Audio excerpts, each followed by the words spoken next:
Outcry from the left and the right to the president's remarks on Saudi Arabia today. Will the administration be forced to take a tougher stance? Retired four-star general and Fox News senior strategic analyst General Jack Keane joins us now. Great to see you as always tonight, General. Good to be here, Shannon. So what about trying to thread this needle? Because there are some who will say, his critics, the president is overhyping the business relationships, the dollars at stake. He talked today, though, about the joint goal of fighting terrorism and how Saudi Arabia is a partner there.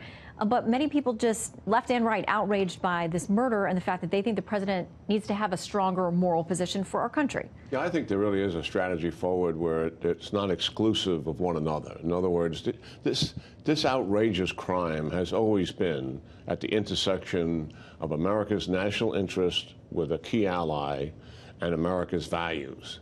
So can we develop a path forward where we deal with both of them? I think we can. First of all, we should see it as an opportunity to better the relationship between the United States and Saudi Arabia because of the severe international embarrassment that they're suffering as a result of this crime. And therefore, we can emphasize America's values. I think part of the strategy should be to say to the Saudis, the relationship is damaged, but it is repairable if you're willing to accept some conditions that will govern your behavior in the future. And we'd have to be specific about them: accountability, full disclosure, reestablishing trust, a toleration policy for critics and descendants.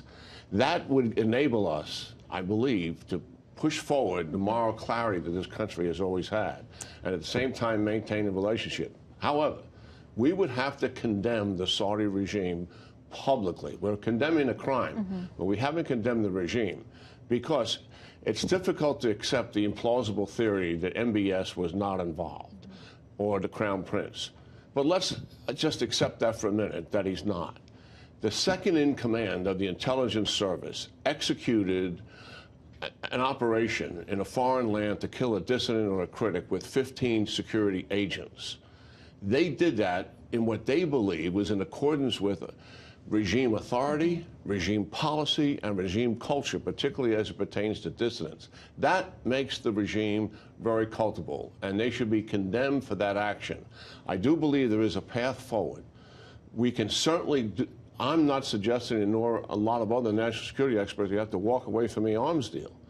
But we need to change the nature of the relationship to go forward. And I think we could wind up, actually, with a stronger relationship if the Saudis are willing to move towards a more of a values path than what they've been currently on. So you think there's an opportunity for leverage here for the U.S. to actually get the better of the deal, but actually leverage the issue of human rights as well.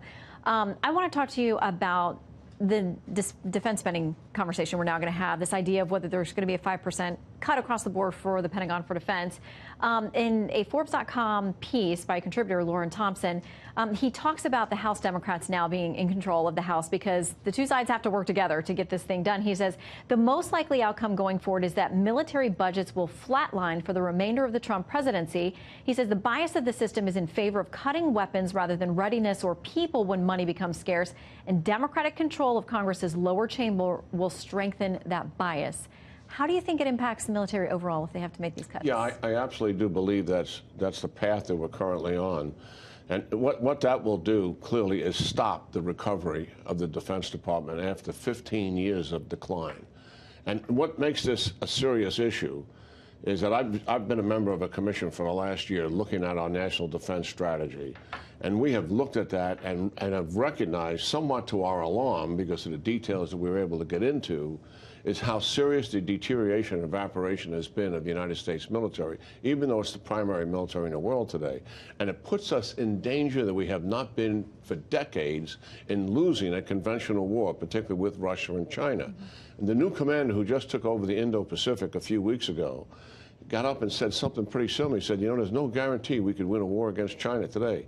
Those are alarming statements made by a superpower of the United States capacities. We have got to fix this deterioration, and much of it is in the area that you just suggested would suffer a decline. We need to get back out on the technological edge where we have the advantage, not our adversaries. Yeah, when you talk about a potential loss to Russia or China, that gets people's attention.